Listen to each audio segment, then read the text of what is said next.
Gilles, Simon, vraiment un grand plaisir de vous accueillir aujourd'hui sur le balado. On a 1000 sujets de parler aujourd'hui. Je crois évidemment très excité de parler évidemment du capital privé au Québec, du capital de risque. Avant de commencer avec, comme je dis, j'ai 1000 questions, mais avant de commencer avec mes questions, peut-être je vous demanderai juste une petite introduction à chaque personne, juste pour que l'audience comprenne un peu votre parcours. Oui, donc mon nom est Gilles Duruflé. Je travaille dans l'univers du capital de risque depuis maintenant une trentaine d'années.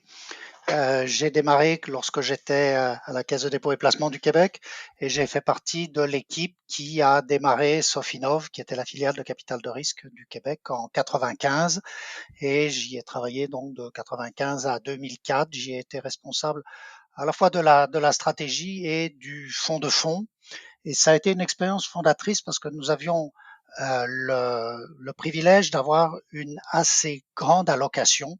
On avait 1,5 milliard sous gestion. La stratégie qui avait été retenue, puisqu'il fallait bien reconnaître que on partait de pratiquement zéro. Il y avait peu de gens qui connaissaient vraiment le capital de risque au Québec à l'époque. La stratégie retenue était d'investir dans les meilleurs fonds américains, de co-investir avec eux et de ramener ce savoir-faire au Québec et au Canada.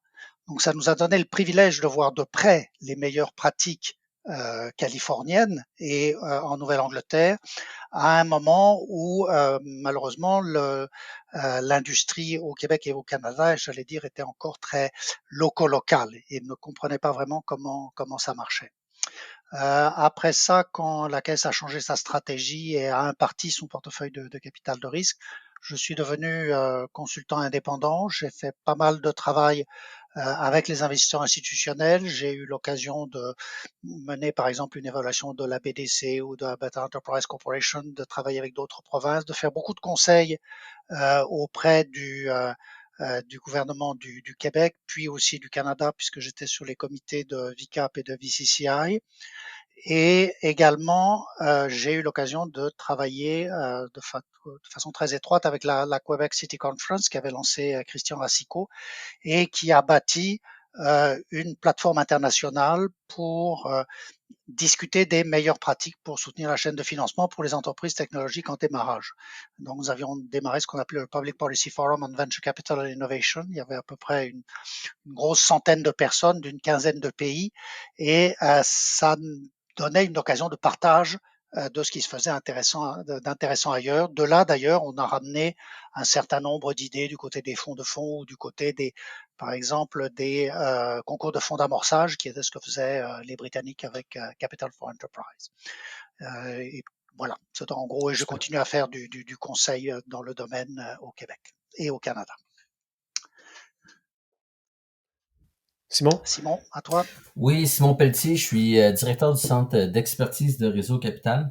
Le Centre d'expertise, c'est un think tank du capital d'investissement au Québec. C'est un think tank qui est quand même assez jeune.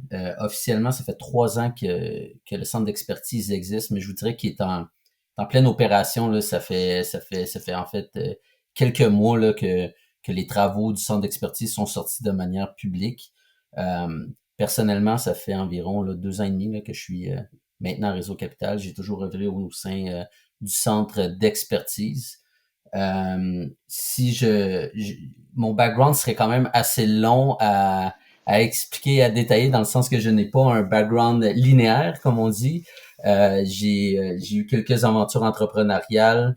Je vous dirais au niveau professionnel, là, j'ai dans un premier temps, là, mon expertise vient beaucoup et mon expérience vient beaucoup du secteur minier et extractif. Puis par la suite aussi, j'ai travaillé dans le domaine ferroviaire. Et puis maintenant, là, je suis dans le capital d'investissement, là, qui est un nouveau défi que j'adore présentement. Super, super. Et merci beaucoup à vous deux. Donc, J'aurais très beau dû, parcours. j'aurais dû ajouter que je collabore depuis maintenant 3 ans avec le centre d'expertise. C'est une idée qu'avait eu Guillaume Caudron lorsqu'il était le directeur général de Réseau Capital et on a travaillé dessus ensemble pour le concevoir. Et j'ai eu l'occasion de diriger deux des études que le centre d'expertise a sorties, l'une sur l'écosystème et une autre qui est en cours, qui est sur les sources de financement de cet écosystème. Intéressant. Peut-être, là que vous l'avez mentionné, peut-être je vais prendre une question et prendre un avant-goût un peu sur ce rapport. Peut-être pour partir les balles, premièrement, merci encore pour votre temps et vos introductions. Je commençais avec le rapport que vous avez publié en novembre, tu sais, l'analyse comparative. Je vous lis le titre, l'analyse comparative du dynamisme de l'écosystème de l'investissement en capital de risque au Québec. Tu sais. Et donc, le rapport, pour les personnes qui l'ont pas lu, je trouve fascinant, qui a plusieurs conclusions très intéressantes. Mais en grand, et je le résume d'une façon très simple, c'est que l'écosystème du Québec, surtout depuis 2004, a fait des progrès énormes. Vraiment d'un écosystème en balbutiement à aujourd'hui vraiment un écosystème comme je vais dire jeune ado si je me permets l'expression, mais avec un enjeu de comment un certain retard versus d'autres provinces. Donc j'aimerais peut-être approfondir, comprendre un peu avoir votre perspective comme auteur de ce rapport-là. Premièrement, peut-être première question, est-ce qu'il y a quelque chose qui a été surprenant en termes des résultats quand vous avez commencé à émettre des hypothèses et commencé à creuser? Il faut voir d'où le rapport est parti. Le rapport est parti de questions que soulevaient un certain nombre de membres de Réseau Capital, tout le monde disant ben, ça allait bien, si vous voulez, jusqu'en 2021-2022, l'industrie croissait fortement, mais on entendait de la part des investisseurs de Réseau Capital qui investissent ici et ailleurs que oui, ça va bien, mais il semble qu'il se passe actuellement quelque chose à Toronto et à Vancouver qui se passe moins ici au Québec. Et donc c'est comme ça que l'idée est partie. D'abord, est-ce que c'est vrai? Si oui, comment qualifier cette situation et comment l'expliquer et comment éventuellement travailler sur des pistes de recommandation pour conforter ce qui va bien et remédier à ce qui va moins bien. Donc, les conclusions auxquelles on est arrivé, d'une certaine façon, confortent l'hypothèse de départ qui nous avait été soumise. C'est-à-dire, oui, il y a eu une très forte progression sur la dernière décennie, mais sur un certain nombre de points, le dynamisme semble moins fort à Toronto et à Vancouver, et l'écart a eu tendance à s'accentuer en fin de période, c'est-à-dire entre 2017 et 2021-2022. Donc, quels sont les écarts? Bon, il y a évidemment, la première chose qu'on regarde, c'est les flux d'investissement. Et on voit que toute proportion gardée, c'est-à-dire si on fait ça en proportion de la taille des économies, le Québec sous-performe d'une certaine façon, enfin jusqu'à un certain point par rapport à l'Ontario et en Colombie-Britannique. Mais c'est pas seulement les flux d'investissement. Si on regarde, c'est vrai aussi du côté des sorties et de la taille des sorties. C'est vrai aussi du côté du nombre d'investisseurs actifs, qu'ils soient basés au Québec ou qu'ils viennent de l'extérieur. C'est vrai aussi sur la capacité d'attirer des investisseurs de l'extérieur de la province. C'est vrai aussi sur la dimension d'internationalisation de l'écosystème des accélérateurs. C'est vrai aussi sur la présence des startups québécoises dans les grands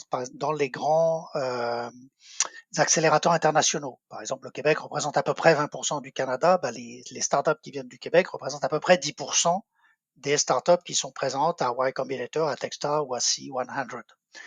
Donc, c'est tout cet ensemble constellation qui va un peu dans le même sens. Donc ça, c'est le. Alors maintenant, la question, évidemment, c'est pourquoi. Et là, c'est toujours plus difficile à déterminer. Certainement, on est parti après les années 2000 d'un point qui était un peu plus bas qu'en Ontario. Certainement aussi, donc l'écosystème est plus jeune. La richesse ambiante à Toronto est plus importante qu'ici à Toronto, à Montréal. Donc ça, ce sont des facteurs qui jouent. Mais un facteur qui joue énormément, c'est la moindre connexion ou connectivité du Québec par rapport à l'international. On sait bien que un des facteurs clés de succès des startups technologiques, c'est being global from day one. Et ça, là-dessus, à la fois les données quantitatives, mais aussi les données qualitatives qu'on a recueillies auprès des investisseurs par la suite, confirment que au Québec pour toutes sortes de langues pour toutes sortes de raisons qu'on peut facilement expliquer. Il y a évidemment l'écran de la langue, mais il y a aussi l'écran des réseaux, c'est-à-dire que les gens ici au Québec ont moins facilement fait des études à l'extérieur, sont moins facilement passés dans d'autres grands centres. Pour toutes sortes de raisons, on a tendance à penser d'abord local avant de penser global. Et les meilleurs investisseurs ici nous disaient, ben, nous, on estime que notre travail, précisément, c'est de prendre des investisseurs locaux, de prendre des entrepreneurs locaux et en faire des entrepreneurs globaux. Donc ça, c'est un point très important sur lequel travailler. Il y a par exemple, c'est un peu anecdotique, mais quelque chose qui nous a été fortement signalé et qui est assez amusant, c'est ce que les investisseurs appellent l'effet Trump. C'est-à-dire, en fait, en 2017-2018, le comportement des Américains était tel que un certain nombre de talents et d'entrepreneurs qui viennent de l'extérieur et qui alimentent l'écosystème américain avaient tendance à s'en détourner. Et où sont-ils allés? Ils sont allés à Toronto, ils sont allés à Vancouver. Et les gens qui investissent là-bas nous ont dit, on a vu directement cet effet. Cet effet, on l'a beaucoup moins vu à Montréal. C'est-à-dire que Montréal est moins connu, moins attractif pour ce genre de choses. Donc, c'est sûr que dans les recommandations qu'on a faites, l'idée d'améliorer l'image, l'attractivité, la connectivité de l'écosystème du Québec est une dimension très, très importante. Une autre dimension importante, et là où c'est sur les financements de démarrage. C'est-à-dire que lorsqu'on fait la comparaison, on s'aperçoit qu'il y a plus de sources de financement de démarrage à Toronto qu'à Montréal. D'abord parce que il y a plus d'anges, il y a plus d'anges qui sont sophistiqués, experts et qui réinvestissent. Euh, parce que il y a eu plus de sorties, il y a plus de gens qui y reviennent, parce qu'il y a des sources qui viennent des secteurs non technologiques. Ceci peut s'expliquer. Cela dit, peut-être qu'il faudrait travailler à ce qu'il y ait un meilleur recyclage des talents et de la richesse au Québec. Mais il y a aussi plus de fonds d'entrepreneurs. On a fait un gros effort au Québec pour essayer de susciter et de financer des fonds d'amorçage. Il y a eu les concours de fonds d'amorçage, la Caisse a mis une allocation auprès de Terralis pour faire ceci. Ça en a suscité quelqu'un, mais ça n'a pas la même vitalité que des fonds privés d'entrepreneurs qui démarrent plus spontanément à l'extérieur du Québec qu'ici. Voilà, je pourrais continuer, mais il vaut mieux que je laisse la place pour les autres questions. Peut-être que Simon a des choses qu'il veut ajouter. Ben, je pense que c'est très complet ce que Gilles mentionne. Moi, j'irais plus dans. Je pense que le rapport en général n'a peut-être pas causé de surprise nécessairement de façon générale, mais il y a quand même eu quelques petites surprises ou des choses qui étaient peut-être qui cadraient pas nécessairement avec la perception de départ. En fait, la moyenne des rondes, que le Québec était connu historiquement pour avoir des moyennes de rondes plus basses, alors que dans l'étude, on voit que le Québec maintenant là, est à quelques exceptions près le supérieur à l'Ontario, à la Colombie-Britannique que la moyenne canadienne. Fait que ça a été peut-être une petite surprise. Je dirais l'autre chose qui, en fait, auquel je pense aujourd'hui, parce qu'il y a eu un article dans le Globe and Mail en fin de semaine, c'est le glissement relatif du Québec au niveau des sciences de la vie par rapport à la Colombie-Britannique. Si vous voyez le graphique, là, c'est quand même c'est un glissement assez impressionnant. Je l'ai pas sous les yeux, les chiffres exacts, mais c'est un glissement qui est quand même important. Pas autant en absolu, mais c'est vraiment en relatif. Là. Ça veut dire que la Colombie-Britannique a vraiment augmenté là, de façon substantielle au niveau des sciences de la vie. C'est intéressant de voir justement l'article du Globalement en fait, qui contextualise là, cette situation-là, qui explique un petit peu qu'est-ce qui s'est passé. On se le faisait dire de façon anecdotique dans nos entrevues, dans le qualitatif, mais ça, c'était quelque chose qui était que je pense qui a surpris pas nécessairement moi, mais des gens dans ce domaine-là, des sciences de la vie, là, ça a été quelque chose qui a été surprenant. Je dirais une autre chose, que moi, j'ai été surpris personnellement, là, c'est au niveau de la réception de l'étude. Euh, mais qui aborde des sujets pas simples, on s'entend. Quand on parle de Close Québec, on n'a pas, on n'a pas fait d'aveuglement volontaire sur aucun sujet. Puis c'est ça. Fait que c'est pas un rapport qui est nécessairement complaisant. Ceci dit, la réception d'études, ça a vraiment mené à des discours très constructifs. Puis en fait, la réception de ça était plus une réception de dire, OK, on a un benchmark, that's great. Maintenant, on va pouvoir aller de l'avant. Puis qu'est-ce qu'on peut faire maintenant pour. Fait que c'est vraiment plus. On dirait que le discours maintenant, c'est plus en mode constructif puis en mode action. Puis ça, c'est quelque chose qui me surprend. En fait, c'était une préoccupation. Tu sais, il peut y avoir deux façons d'avoir une réception de ce type de rapport-là. Une réception où les gens se braquent ou la réception qu'on a eue. Fait que ça, j'en suis très content parce que ça a mené à des discours extrêmement constructifs. Ça nous permet là, de mener là, différentes initiatives là, qui vont suivre cette étude-là.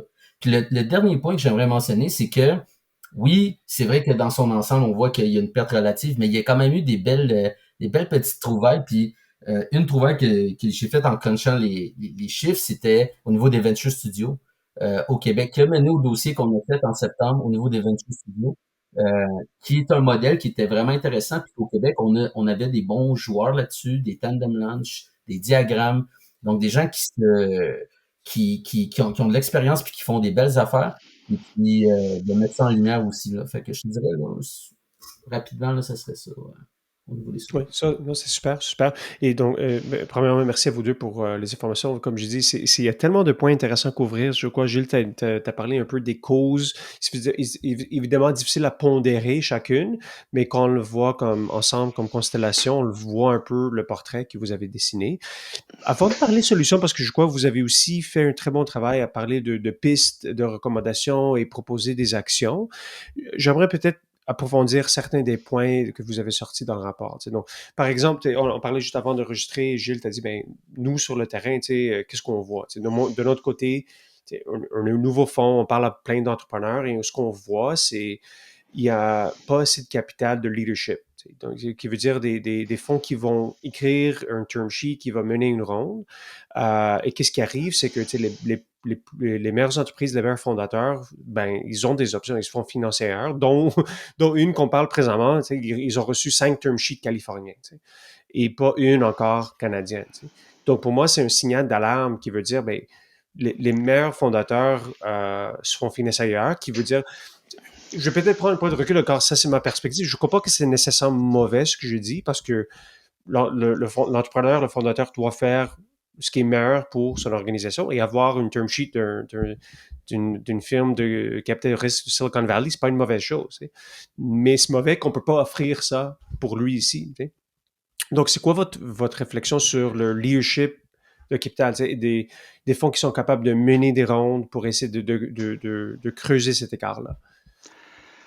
Alors, sur ce point, je pense que ça c'est un très bon point et très important, mais je pense qu'il est très important aussi de le mettre en perspective et de revenir, mettons, presque 30 ans en arrière, lorsque le capital de risque a démarré au Québec dans les années 30, dans les années 90, donc il y a 30 ans. Euh, en fait, les gestionnaires de capital de risque n'avaient pas du tout le même le même profil que les gestionnaires des bons fonds de capital de risque américains, qui sont presque toujours des gens qui ont soit un passé d'entrepreneur, soit un passé dans des grandes entreprises technologiques et qui réussissent à mettre bout à bout ce que les bonnes recherches à Harvard ont identifié comme les key success factors du capital de risque, qui sont expertise and networks. C'est ça qui fait les bons fonds de capital de risque. Or, d'une certaine façon, quand on a démarré, on n'avait ni expertise, ni networks, parce que les networks, ça doit être les networks auprès des possibilités de sortie, ça doit être des networks auprès éventuellement des bourses technologiques. Et donc, en fait, dans les années 2000, dès qu'il y avait des succès, on s'apercevait que très rapidement, ça avait été fait parce qu'il y a des investisseurs américains qui avaient réussi qui avaient été attirés et qui étaient rentrés dans les entreprises. Et donc, pour les fonds qui ont redémarré sur une nouvelle base à partir des années 2000, l'objectif qui s'était donné, c'est des choses dont on pourrait discuter avec les fondateurs d'Innovia ou c'est précisément de bâtir ces réseaux avec les meilleurs fonds américains pour être capable de les attirer dans nos entreprises. Cela dit, au fur et à mesure, notre industrie prend de la maturité. Elle est capable d'avoir des fonds avec de plus en plus compétents, de plus en plus gros, capables de tenir leur part dans les rondes, de plus longtemps. Mais cela dit, il n'y en a pas encore beaucoup. On a, dans l'étude qu'on vient de faire sur les sources de capitaux, si on regarde habituellement dans l'industrie, on fait la part des choses entre ce qu'on appelle les fonds émergents, ou les gestionnaires émergents, c'est-à-dire ceux qui en sont à lever leurs fonds 1, 2 et 3, et puis les gestionnaires établis qui sont par la suite. En 2022, au Québec, on avait 5 gestionnaires établis. En 2017, on n'en avait pas. Et donc, c'est là où on voit que ça change. Et au fur et à mesure que l'industrie prend de la maturation, eh bien, elle a de plus en plus cette expertise, ces réseaux, et elle est capable d'aller chercher des fonds extérieurs.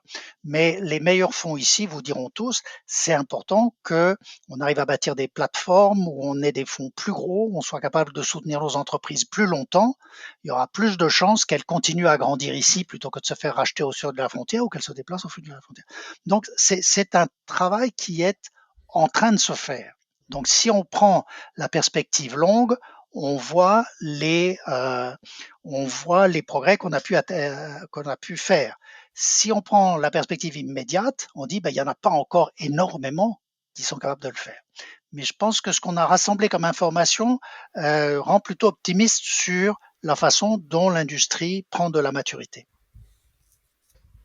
Quelque chose à rajouter, Simon? T'es-tu Non, ben en d'accord? fait, Gilles, je pense que c'est très complet comme réponse. Là, c'est sûr, nous, on a vu au niveau de l'étude que il y a un déficit surtout au niveau des petites rondes d'investisseurs américains. Au niveau des, si on enlève les Américains puis on regarde tout ce qui est hors Québec ou international, le Québec est à peu près somme toute équivalent aux autres provinces, mais au niveau des Américains, c'est assez franc. Là. Puis même ça, c'est peut-être aussi une autre petite surprise de voir à quel point c'était franc comme décalage. Donc, c'est sûr que il faut introduire des Américains dans les rondes. De là à être lead, je pense que ça va sous le bon sens que d'avoir des leads québécois, c'est quelque chose de positif. Fait que c'est ça, ça serait la petite nuance. L'autre chose que Gilles a mentionné brièvement, c'est notre étude sur les sources de capitaux. Puis là, quand tu parles de surprise, je pense que là, on va en avoir plusieurs, là, plusieurs choses qui nous ont surprises, mais je pense que aussi ce qu'on voit présentement au Québec, c'est qu'il y a beaucoup de fonds quand même qui font de l'amorçage. Là. Du seed, là, il y en a quand même beaucoup.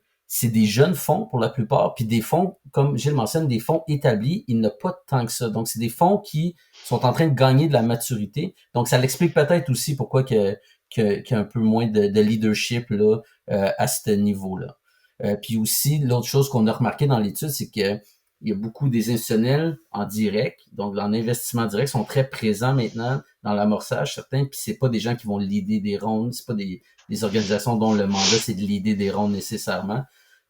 Donc, ça, c'est peut-être aussi quelque chose qui explique là. Mais c'est sûr que d'avoir du leadership québécois dans les jeunes rondes,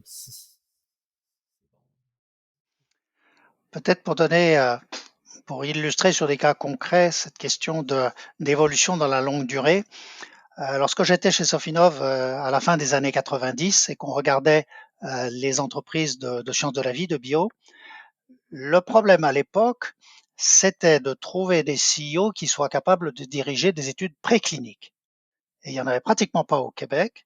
Et les fonds n'avaient pas non plus d'expérience. Donc la question c'était euh, est-ce qu'on identifie quelqu'un aux États-Unis? Est-ce qu'on le fait venir au Québec, s'installer au Québec? Ou est-ce qu'il peut être fly in, fly out? Ou est-ce qu'on déplace l'entreprise? Bon, ça c'était les années 90. Dans les années 2000, et en partie d'ailleurs par le travail que l'on avait fait pour aller chercher de l'expertise aux États-Unis, on a vu des cas comme Geminex, par exemple, qui sont restés au Québec jusqu'en phase 2. Mais malgré tout, quand on arrivait à la phase 2, on arrivait à la limite de ce qu'on pouvait faire. Donc, on avait une partie de l'entreprise qui était déjà installée à Boston, notamment tous les chief medical officers, etc. La recherche fondamentale restait partiellement ici, donc on était éclatés. Et pour financer ces entreprises, il y avait les premiers fonds du Québec, mais c'était Sanderling, mais c'était Orbimed, c'était des fonds comme ça qui sont arrivés et qui en ont fait comme Enobia, qui en ont fait de très belles sorties à plus d'un milliard, mais sorties en phase 2. Maintenant, on en est à financer des phases 3. On trouve au Québec à la fois des des gestionnaires capables d'aller jusqu'à la phase 3. On a trouvé des fonds. Il y a eu BDC, mais il y a eu Amplitude, il y a eu Lumira, il y a eu CTI, capables d'alimenter plus longtemps. Ils vont encore chercher des Orbimèdes, ils vont encore chercher pour aller plus loin, mais quand on voit le chemin parcouru sur 20-25 ans, c'est considérable. Mais c'est sûr que le fait que les plus gros fonds de sciences de la vie au Québec n'aient que 250 millions, c'est un frein. Des grands fonds américains qui sont capables d'emmener les entreprises jusqu'à l'IPO, ils font entre 500 millions et 1 milliard. On n'en est pas encore là. En technologie de l'information, on voit Innovia capable de lever des fonds entre 500 millions et 1 milliard. On progresse, mais on n'en est pas encore tout à fait là. Et surtout, ils sont pas très nombreux, les Innovia, encore au Québec. Effectivement, là, ils sont vraiment des leaders. Là. Personnellement, moi, je les admire beaucoup, là, ce que Chris a fait. On a parlé de sources de capitaux et peut-être ce que je veux dire, c'est quelque chose d'anecdotique. J'aimerais peut-être vous confirmer ou refuter ce que j'allais dire, mais ma perspective quand je parlais des homologues ontariens, c'est que le capital privé est beaucoup plus présent dans les fonds, dans les GP, en pourcentage versus les institutionnels. Et ici, où est-ce que le pourcentage institutionnel est beaucoup plus pesant versus le capital privé. C'est peut-être une question aussi de maturité de l'écosystème, pas assez de sorties, pas assez de fonds privés qui investissent. Curieux de vous entendre, est-ce que ça, c'est quelque chose qui est un facteur selon vous en termes de sources de capital, d'avoir d'accès plus d'LP qui investissent dans des fonds de capital de risque? Bah, ce qui est intéressant dans ce qu'on a trouvé sur les taux de source de capitaux, alors on n'est pas capable de faire des comparaisons terme à terme parce que pour arriver à avoir la ventilation de la source de capital des fonds, on a été obligé d'aller travailler avec les LPs, d'avoir de l'information extrêmement confidentielle qu'on s'est engagé à ne rendre publique que de façon agrégée. Et on n'a pas le même niveau de désagrégation en Ontario. Mais en revanche, ce que l'on a vu, c'est que la part du financement privé dans le capital de risque a considérablement cru. On est parti de 20-25% il y a 20 ans et maintenant on en est à 60-70%.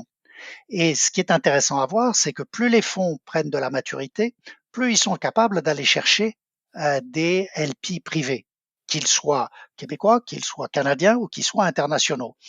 Donc, si vous voulez, on, on ne peut pas dire que c'est nécessairement de la faute des LP s'il n'y avait pas plus de privés. En fait, quand les fonds prennent de la maturité, ils y arrivent à diversifier leurs sources de capital.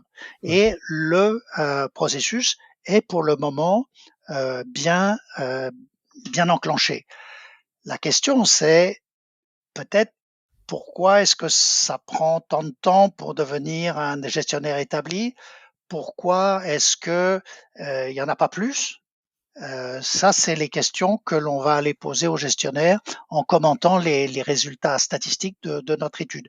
Mais c'est très important de bien voir que ça progresse vite, ça progresse bien. On peut pas dire plus ça va, plus c'est la même chose. Non, c'est pas vrai.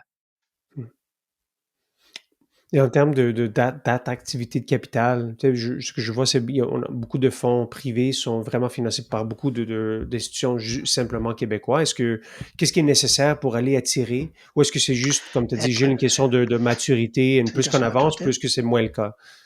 C'est une question de maturité. C'est-à-dire, au fur et à mesure que vous avez un historique de performance, un track record qui est établi, vous êtes capable d'élargir vos sources de financement. Vous l'élargissez parce que si on ne veut pas uniquement être sur Innovia, on pourrait prendre Wistar ou on pourrait. Mais le fait que les équipes de gestionnaires soient de plus en plus riches, de plus en plus diversifiées, de plus en plus réseautées, bon ben, eux vont être capables d'aller, ça aide à aller chercher des fonds à l'externe. Mm. Au fur et à mesure que leur portefeuille est de plus en plus riche, que le track record est plus diversifié géographiquement et a un track record plus établi, ben, du coup, ils peuvent aller chercher des fonds de façon plus diversifiée. Mais en Mais revanche, là où tu as raison, c'est que pour ceux qui démarrent, pour beaucoup, ils ont besoin de ce soutien des financements publics et parapublics, mais pas tous. On commence à avoir des fonds, de jeunes fonds qui démarrent, qui sont menés par des gestionnaires qui ont eux-mêmes déjà une bonne expérience comme entrepreneurs, qui éventuellement sont adossés à des corporates ou à d'autres réseaux et qui arrivent à développer des fonds vraiment privés. On commence à en voir, ce qui n'était pas du tout le cas il y a 10 ans. Ouais, ou des fois aussi, il y a des gestionnaires de fonds qui évoluent très bien au Québec, puis ils évoluent peut-être un peu en dessous du radar, là, peut-être dans les conversations, mais qui sont là, qui sont financés de manière privée, puis qui sont là depuis plusieurs années, puis qui évoluent bien. Ce qu'on a remarqué peut-être, en fait, il y a deux autres trucs que j'ajouterais, c'est que il y a quand même il y a des gestionnaires de fonds qu'on voit que quand ils sont rendus à leur deuxième, troisième fonds, demeure toujours très dépendant euh, des institutionnels québécois. Donc, il y en a qui vont migrer vers le privé, puis je pense que c'est la majorité, mais il y a encore une partie qui reste, qui demeure très dépendant là, des fonds publics. Mais l'autre chose aussi qui est important de comprendre, je pense, c'est que, tous les fonds ne sont pas pareils. Dépendamment où ils se situent dans la chaîne de financement, avoir des fonds publics, ça peut être bénéfique ou c'est quelque chose aussi qui est important, notamment pour tout ce qui est seed. L'aspect local est très important. Quand tu parles aux gestionnaires de fonds, le but, c'est d'investir proche, puis d'être proche de ces entrepreneurs. Donc, l'aspect local est très important. Puis les institutionnels, ben, c'est un bon match là, dans ce cas-là parce qu'ils ont à peu près la même vision à ce niveau-là. Donc, qu'en amorçage, il y a un peu plus de dépendance au niveau des institutionnels, ça fait partie un peu de la nature de la chaîne dans laquelle ils sont, dans la position dans laquelle ils sont. Tandis qu'en post-démarrage, mais là, c'est peut-être une autre game.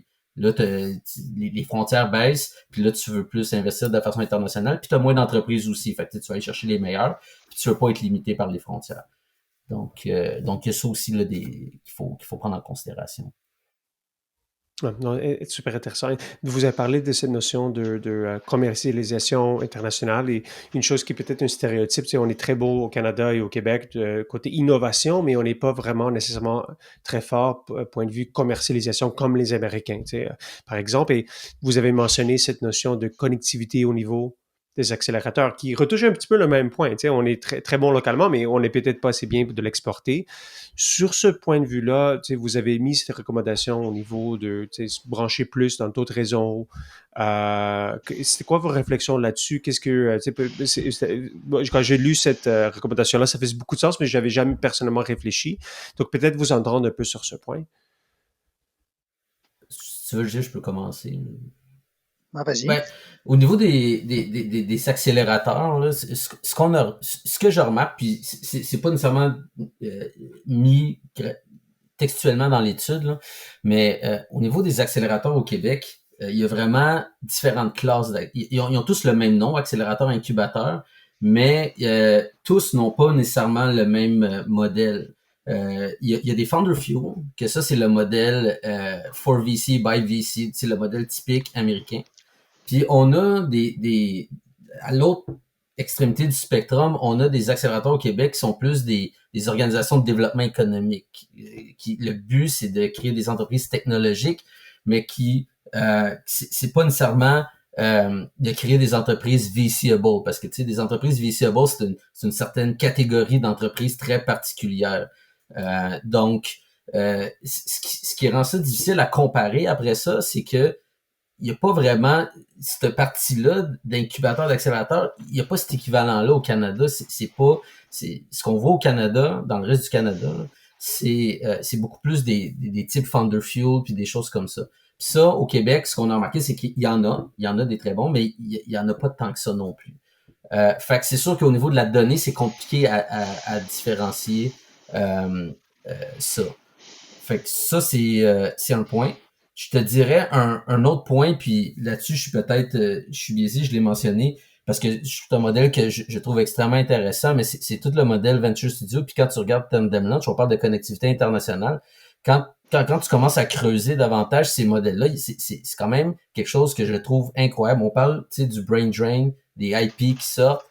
Tu sais, le modèle Tandem, là, il importe des IP, il importe de la main-d'œuvre technologique, il crée une entreprise québécoise, puis après ça, on crée l'entreprise, puis il y a des belles sorties qui se font par rapport à ça.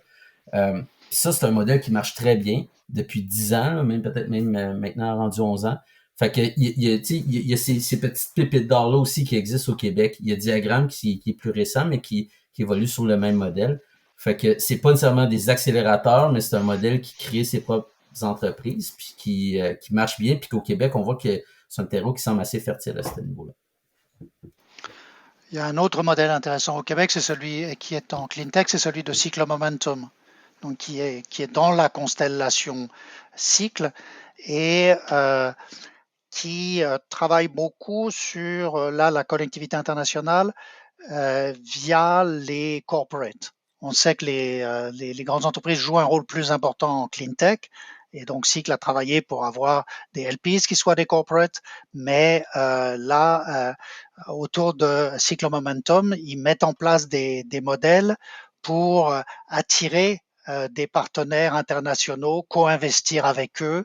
Ils s'intéressent aussi à avoir un deal flow qui est international. Donc c'est des modèles qui intègrent complètement la dimension par essence internationale des secteurs technologiques. Si on veut faire quelque chose d'une certaine taille en clean tech au Québec, on n'a pas la taille suffisante. Donc, d'une certaine façon, on va rester généraliste et on va rester à la superficialité. Si on veut faire quelque chose qui est plus pointu, eh bien, on est obligé d'aller chercher aussi des réseaux plus vastes.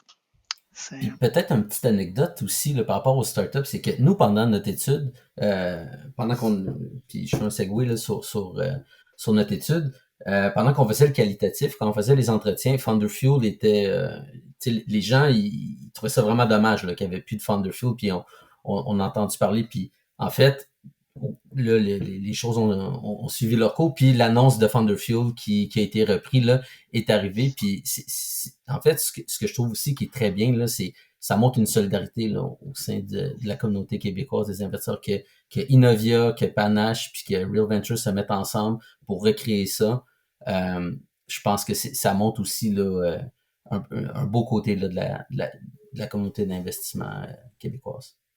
On parle beaucoup de technologie de l'information parce que c'est le secteur le plus gros, mais il se passe également en sciences de la vie des choses intéressantes avec le modèle de accélérateur studio que Amplitude veut mettre en place, par exemple aussi. Ouais, il y a la 7 aussi qui... En s'inspirant d'un des modèles qui a les plus gros succès internationaux, qui est Flagship Ventures.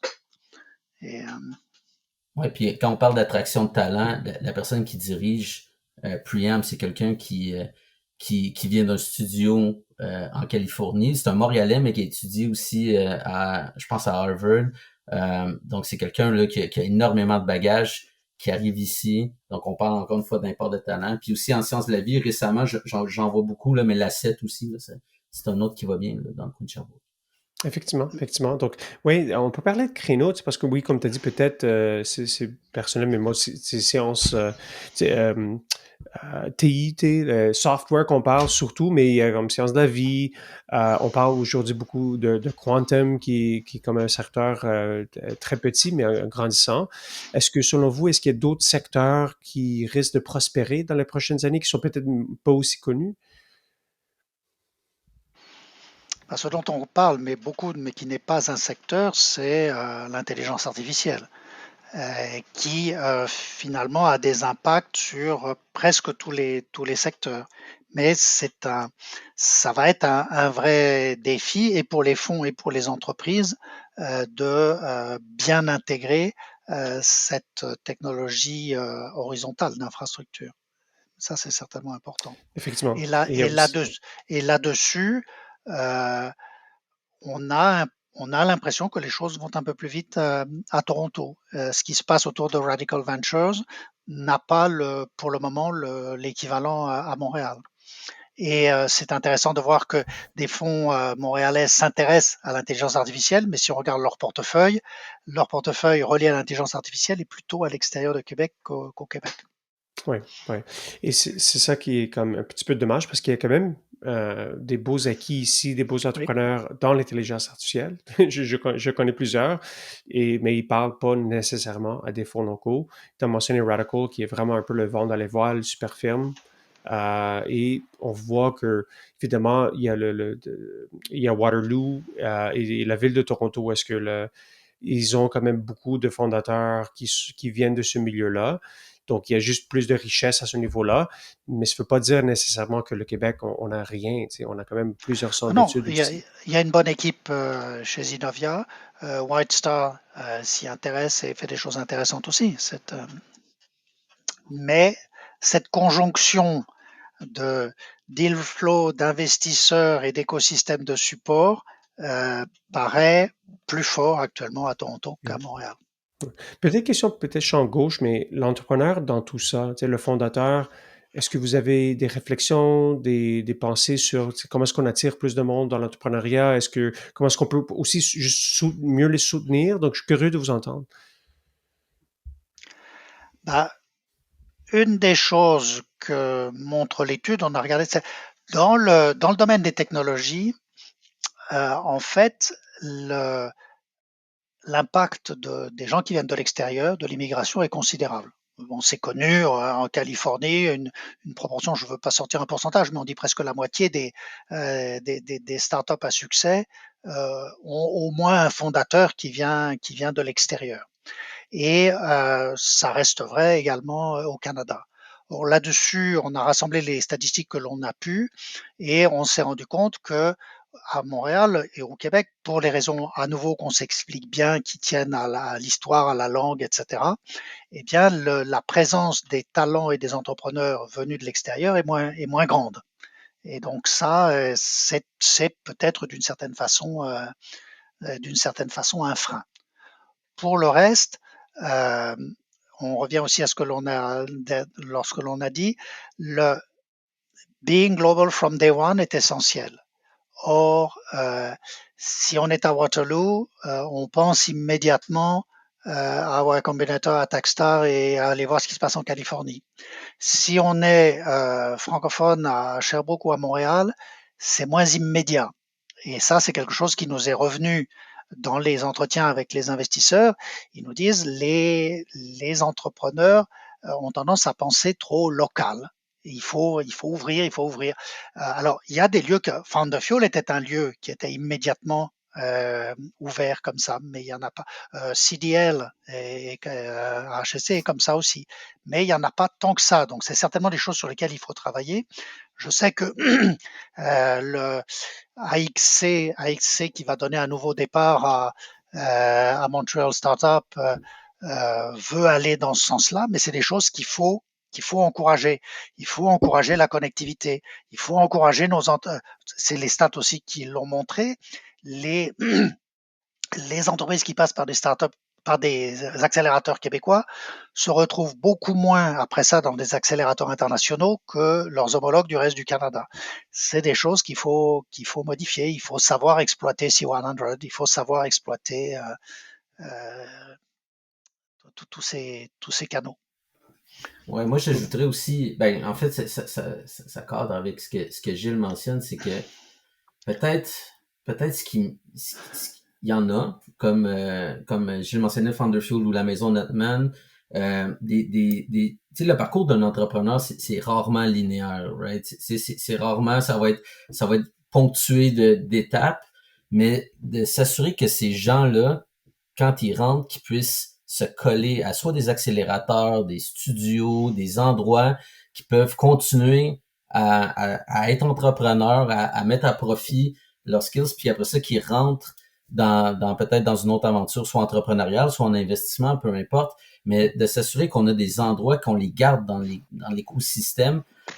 Il ne peut-être il n'a peut-être pas assez à Montréal, selon moi, là. Mais encore une fois, ça, là, on est champ gauche, là, mais de ma perception, là, c'est ce que je trouve.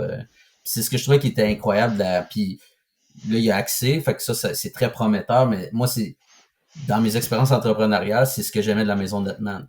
La maison Nutman, t'arrivais là, puis la seule chose, peu importe ton background, peu importe qui t'étais, des the only language was business. Actually, was startup. Like, c'est ça, ça transpirait, ça respirait, puis c'était plein d'événements. Moi, j'avais vu à l'époque Flatbook, j'avais vu Dax avec au début de Lightspeed. C'est des endroits comme ça là qui permettent un peu comme Communitech, des choses comme ça là, il en faut.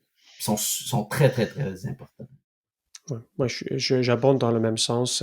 Je crois que l'initiative d'accès avec ce que Richard veut construire tu sais, au cœur du centre-ville, je crois que c'est quand même une très belle initiative. Je crois qu'il y a beaucoup de potentiel, mais comme vous avez dit, il faut en faire plus. Tu sais, je crois que c'est pas juste une chose, c'est vraiment plein de facteurs. De l'autre côté, le gouvernement, comme on a mentionné un peu le rôle qu'il va jouer, c'est comme financer peut-être les GP qui veulent tu sais, lancer des fonds privés, c'était comme dire au niveau embryonnaire des fonds d'investissement. D'autres choses que personnes en pouvoir peuvent peut-être plus tourner les ronds de poil pour essayer d'accélérer un peu cette notion de dynamisme économique? Ben, il y a des choses que peut faire la communauté et l'écosystème. L'article sur Vancouver en sciences de la vie que citait Simon met bien en évidence le recyclage des réseaux, des talents, etc. C'est-à-dire, c'est les premiers d'Accéléra qui sont passés ici, qui sont passés là, et ce monde fait réseau et s'aide, se pousse, se met en valeur. C'est quelque chose qu'il faut que nous fassions plus à Montréal. De la même façon, ce qu'on a remarqué, on a noté, si vous voulez, qu'il y a plus de fonds d'entrepreneurs qui démarrent à Toronto, donc un recyclage de talents et de richesses qui se fait. C'est important que ça se fasse aussi peut-être un peu plus à Montréal. Donc c'est cette espèce de vélocité dans le recyclage de la richesse, du talent et des réseaux où certainement on aurait des choses à faire. Et ça, c'est certainement pas le. Faut pas attendre du gouvernement qu'il le fasse. Enfin, c'est pas son rôle, Ouais. c'est pas sa culture, c'est pas cette. Donc, Réseau Capital là, avec le centre d'expertise, mais d'autres peut jouer un rôle là-dedans. AXC peut jouer un rôle là-dedans. Il y avait la maison Notman, mais il faut que tout ça, faut faire monter un peu le niveau de la température, quoi. Je pense. Puis moi, quelque chose aussi qui me rend optimiste, puis là, c'est une réflexion que j'ai eue, que j'ai depuis quelques semaines, c'est que, tu sais, nous, évidemment, là, on est, au niveau du centre d'expertise, on est très concentré capital de risque, mais tu sais, il y a tout aussi l'autre côté de l'industrie du capital privé qui est le private equity. Puis, là, évidemment, le centre d'expertise va pas juste être du capital de risque. Là. On se veut un think tank du capital de risque, puis éventuellement aussi là, des deux industries, donc du private equity également. Puis dans nos discussions qu'on a avec les gens autour de cette industrie-là, en fait, ce qu'on voit que au Québec, en capital de risque, il y a beaucoup moins d'anges investisseurs en termes relatifs par rapport aux autres provinces, qu'on voit qu'il y a moins de fonds entrepreneuriaux, des choses comme ça. En fait, c'est l'inverse. En private equity, le Québec a beaucoup de family office, beaucoup plus d'anges investisseurs, contrairement aux autres provinces où ça ressemble plus à ce que le capital de risque est au Québec. C'est plus des fonds, des gros fonds, ainsi de suite. Euh, Ce que je trouve intéressant, c'est que présentement, puis on le voit là, euh, l'overlap entre le private equity puis au niveau des secteurs, des types d'entreprises, ça grandit de plus en plus avec l'AI. Puis avec, tu sais, on le voit là, avec plusieurs rondes là, récemment, il y a eu WorkLeap, il y a une UVI qui est une sortie qui est passée par le private equity, mais qui est une entreprise technologique. Puis j'ai l'impression qu'il va y avoir une pollinisation aussi là, qui va se faire au niveau du capital de risque éventuellement. Parce que présentement, les gens qui sont en private equity sont restés dans cette industrie-là parce qu'ils étaient plus confortables. Déjà que l'investissement est risqué, ben ils vont rester dans quelque chose qui sont plus confortables, donc le manufacturier, puis ils connaissent le private equity parce que c'est ce qui les a amenés à créer la richesse. Mais présentement, ce qu'on voit, puis c'est pas à court terme, mais on voit beaucoup, beaucoup plus d'overlap. Puis je pense que ça va venir polliniser au profit du capital de risque. En fait, pour l'instant, c'est très cloîtré, mais je pense que cette cloison-là, elle va diminuer beaucoup, puis ça va être au bénéfice du capital de risque au Québec. Ouais. Je crois que tu as raison, Simon Jabon, dans le même sens. Je crois que on l'a vu aussi récemment avec PlusGrade, qui est une entreprise tech, mais qui est acheté par premièrement Novacap, et là, fonds, un fonds private equity. Il y a compagnie publique, MDF, qui a été acheté par un private equity américain aussi. Donc, comme tu as dit, il y a plein de joueurs dans cet écosystème, et il risque d'avoir, comme tu as dit, plus que ça grandit, plus qu'on va voir cette espèce cross-pollinization, Ouais, pour le dire en ben, anglais. puis on voit déjà il y a déjà, c'est anecdotique, mais on le voit, distinction capitale, qui font du capital de risque, c'est le family office de Serge Godin, de CGI, qui vient du proprio, qui vient aussi qui est issu du private equity, qui a maintenant investi en capital de risque. Donc, on le voit, anecdotique. Est-ce que ça va devenir une tendance de fond, là, ça reste à voir, mais, Ouais, je crois qu'il faut ici inciter, on a parlé de Family Office, encore très anecdotique, mais on a vu que Family Office ontarien, étant donné il y a plus de fonds privés, plus de performances, ben, ils sont plus présents versus on est encore un peu plus en retard versus l'argent privé qui vient de Family Office au Québec. Mais ça prend, je crois, qu'on a mentionné, gestionnaire, entrepreneur, l'argent privé et de la performance, c'est le rendement qui est là. Peut-être un point aussi sur faire monter la vélocité et la circulation des talents, de la richesse, de l'initiative au sein de la communauté. Un enjeu toujours à Montréal, c'est les deux solitudes ou les trois solitudes. C'est-à-dire qu'il y a un entrepreneuriat francophone, mais il y a aussi un grand entrepreneuriat dans la communauté anglophone. Et au sein de la communauté anglophone, il y a aussi un grand dynamisme au sein de la communauté juive. Et ces dynamismes sont rarement ensemble. La maison Notman était un endroit où ça communiquait et ça allait ensemble. Pour le reste, ça reste malheureusement souvent trop fragmenté. Donc tout ce qu'on peut faire pour améliorer cette circulation et servira à l'ensemble de l'écosystème. Ouais, je suis d'accord. Tu sais, je connais des entrepreneurs dans ces trois verticaux-là et je confirme que tu sais, c'est rare que ça se parle entre eux. Tu sais, donc, moi, je suis d'accord que la Maison Admin, c'était un de ces points de ralliement de ces communautés-là, mais il en faut plus. Je suis entièrement d'accord. Et je crois qu'il y a une barrière culturelle Oui. un petit peu aussi qui vient, mais le langage entrepreneurial ou startup que tu as mentionné, Simon, c'est peut-être le bonne trame de fond pour accueillir ce monde. Tu voulais dire quelque chose, Simon, aussi là-dessus? non, mais tu l'as bien dit, Nectar. Je sais aussi que la maison Notman est quelque chose qui t'est cher au cœur pour avoir écouté tes autres podcasts, mais tout à fait. Puis moi, ce que je dirais là-dessus d'un point de vue très personnel, tu sais, moi je viens dans ma jeunesse, j'ai joué au football, puis c'est ce que je trouvais incroyable, c'est la mixité. C'était au football, là, peu importe ta morphologie, peu importe ta provenance peu importe ce que t'étais, t'avais une place, t'avais une fonction, puis le but c'était de gagner une partie, puis si tout le monde jouait son rôle, ben tu gagnais, puis dans le fond, le dénominateur commun c'était on va chercher de la victoire. C'est un petit peu, je te dirais, la maison Natman était depuis ce temps-là, là, plusieurs années plus tard, une décennie plus tard, je te dirais que j'ai pas vu d'autres endroits qui réussissent à faire ça, de joindre peu importe, puis d'avoir un dénominateur commun où toutes les gens Puis c'est ça qu'il nous faut dans la communauté. Ouais. Peut-être changer un peu de sujet, parler un peu, vous avez mentionné au début de la discussion, le prochain rapport, là. Peut-être un avant-goût, parler un peu de c'est quoi, quelques hypothèses que vous avez émises. Oui. Alors le point de départ, je ne sais pas si tu étais déjà là pour en avoir entendu parler, c'était le fameux rapport Brunet. Est-ce que ça te dit quelque chose? Alors, Non, malheureusement.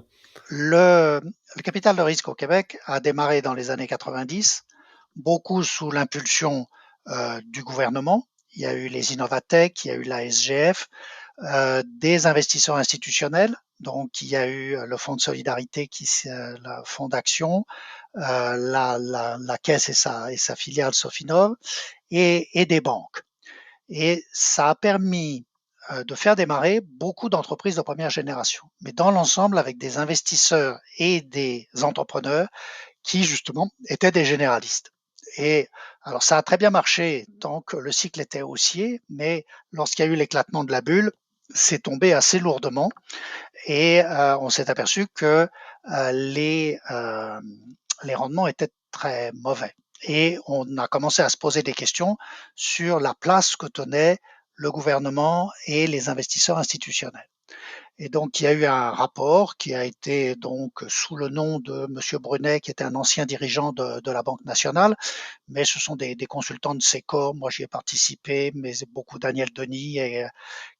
Et en gros, ce que disait ce rapport, c'est le gouvernement a joué un rôle très important pour démarrer, mais il n'a pas forcément le bon profil et ça tient trop de place. Il faut essayer de se calquer sur les meilleures pratiques nord-américaines et de redémarrer une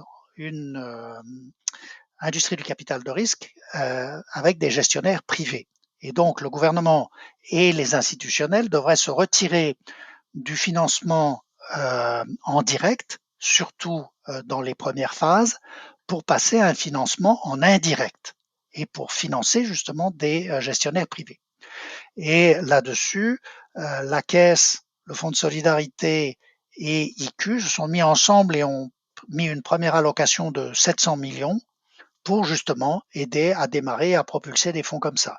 Puis après ça, il y a eu une deuxième allocation, puis il y a eu la mise en place de Teralis et le Fonds de solidarité a continué à jouer son rôle aussi comme LP, la Caisse aussi. Donc la question, c'était dans cet effort de démarrer une industrie du capital de risque privée et qui à terme devienne self-sustainable, où en sommes-nous? Donc c'est ça le point de départ. Et j'ai un peu déjà donné les conclusions dans la discussion, qui était de dire, quand on a démarré effectivement le financement de cette industrie, on n'avait que des jeunes fonds qui en étaient au premier et deuxième fonds. La place du privé était de 20 ou 30% et tout le reste, c'était du public ou du parapublic. Et maintenant, on a malgré tout 7 gestionnaires établis. La part du privé est plutôt de l'ordre de 60-70%. On a en dessous un flux de gestionnaires plus jeunes qui émergent. Donc, on commence à avoir une pyramide à peu près correcte. Ça a mis 20 ans, mais c'est très long, ce genre de choses. Parce que finalement, pour devenir un gestionnaire établi, il faut arriver au quatrième fonds. Le quatrième fonds, ça vient au bout de 15 à 20 ans. Donc, la conclusion, c'est oui, on a progressé, on a bien progressé.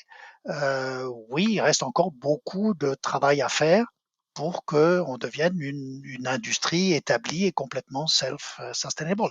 Mais faut se rappeler que l'industrie du capital de risque américain a beaucoup démarré avec le support du SBIC, Small Business Investment Corporation, qui faisait justement du financement public d'appoint pour les gestionnaires de capital de risque, jusqu'à ce que par la suite, les caisses de retraite et les gestionnaires puissent prendre la relève.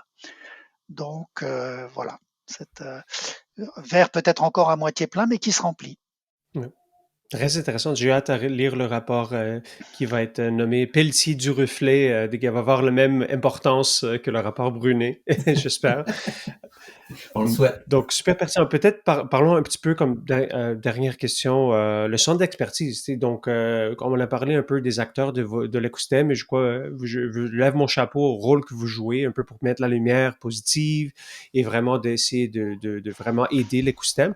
Donc, à quoi on peut s'attendre en termes d'autres intelligence que vous allez apporter à l'écosystème un peu? Oui, parlez un peu du centre d'expertise si vous avez quelques minutes. Oui, en fait, le centre d'expertise, comme je le mentionnais, on est quand même très jeune, c'est un jeune think tank. La vision qu'on a, ça repose vraiment sur deux piliers, là, le développement du centre d'expertise. Un, c'est de développer du contenu. Il y a les dossiers Venture Studio, donc il y a plusieurs types de contenus. On fait des rapports trimestriels. On a sorti notre rapport annuel il y a pas très longtemps. Il y a cette étude-là qui sont des études beaucoup plus exhaustives là, qu'on fait. Puis je te dirais, l'autre partie, puis ça, on va continuer avec ça, l'autre partie sur laquelle aussi on veut s'appuyer, c'est de créer des plateformes. Des plateformes, ça peut être des groupes de travail, comme c'est le cas là, dans une de nos recommandations, puis on va aller de l'avant avec ça, là, des groupes de travail, parce que ce qu'on s'est rendu compte aussi pendant l'étude, c'est que pour les recommandations, on a créé un groupe de travail, et puis c'est ça, ça a été un groupe de travail qui a eu 3 rencontres, puis les discussions qu'on avait autour de la table, je me disais, écoute, ça serait le fun que ce soit quelque chose qui soit peut-être plus continuel ou plus permanent, parce qu'il y avait des très bonnes discussions, puis c'est peut-être des discussions qui sont au-delà du la discussion de cocktail, tu sais, fait que ça prend une plateforme spécifique pour ça. Donc, groupe de travail, événements, conférences, des trucs comme ça aussi, c'est vers là que on s'en va, tout en gardant le contenu. Puis je te dirais l'autre partie, comme je l'ai mentionné, pour l'instant, on est très concentré capital de risque, mais évidemment, au niveau de réseau capital, il y a deux industries, là. Il y a aussi le private equity, puis aussi là-dessus, on aimerait aborder, là, mais toujours avec les deux mêmes piliers, là. Parmi les objectifs initiaux, il y avait justement, comme le dit Simon, créer du contenu de qualité, notamment pour alimenter la réflexion à la fois des pouvoirs publics, qui eux veulent que ça marche, et donc, mais il faut aussi qu'ils aient de l'information de qualité pour mettre en place leur politique. Ça peut servir aussi l'industrie dans ses discussions avec le gouvernement, mais ça peut servir aussi l'industrie sur la façon dont elle se regarde elle-même et dont elle s'organise elle-même pour dynamiser l'écosystème. Et puis dans ce que l'on a dit aussi, par exemple, sur si c'est AXC qui et finalement à qui on donne la mission de jouer ce rôle d'écosystème leadership, ben, c'est important aussi de l'alimenter en information de qualité. Si on veut attirer des gens de l'extérieur, il faut avoir de l'information de qualité. Donc tout ça est important pour améliorer la visibilité de l'écosystème. Puis j'ajouterais aussi, c'est, tu sais, cette étude-là qu'on a faite, là, oui, l'objectif était d'alimenter les discussions, puis ça l'est encore aussi, mais aussi à Réseau Capital, qui est l'association, nous, on utilise vraiment ces recommandations-là comme blueprint au niveau de la stratégie de notre organisation, tu sais. Donc, il y a une expression en anglais que je me souviens plus, là, mais on mange notre propre we're eating our own food ou quelque chose du genre, mais c'est ça aussi, c'est que vraiment cette étude-là sert pour alimenter les réflexions, mais c'est aussi le blueprint pour le développement stratégique au niveau du capital de risque pour Réseau Capital dans le futur. Ouais, ouais. L'expression, c'est eat your own dog food. Donc, oui, non, c'est super bien dit, Simon. J'invite évidemment tout le monde qui écoute à lire le rapport. C'est super pertinent et de vous suivre. En fait, peut-être question pour toi, Simon, c'est quoi la meilleure façon de rester à jour avec vos nouvelles? On Le est site, on est très actif au niveau des médias sociaux, donc le média social que je n'arrive pas à dire correctement, mais LinkedIn, euh, ça rentrera juste jamais, mais on est très actif là-dessus. Sinon, sur notre site web, ou si on est on est en train de refaire le site web, mais ça va être beaucoup plus facile de voir tous les différents projets. Là, on a aussi Capital Femme qui est au niveau de la représentation féminine, plusieurs choses, mais vous allez pouvoir avoir accès là, de façon très très simple au niveau du site web. Et aussi mes coordonnées là sont sur le site, aussi sur le média social que je n'arrive pas à nommer. Vous pouvez toujours me rejoindre. Je suis facilement rejoignable. Super, super. Merci encore, Gilles Simon. Donc, c'est très apprécié, évidemment. Aussi, merci pour votre travail que vous faites. Donc, hâte à lire les prochains rapports et de refaire ceci peut-être quand ça va sortir. Super. Merci beaucoup, entendu, Nicolas. avec plaisir. Ouais, passez une bonne journée. De même. Au revoir.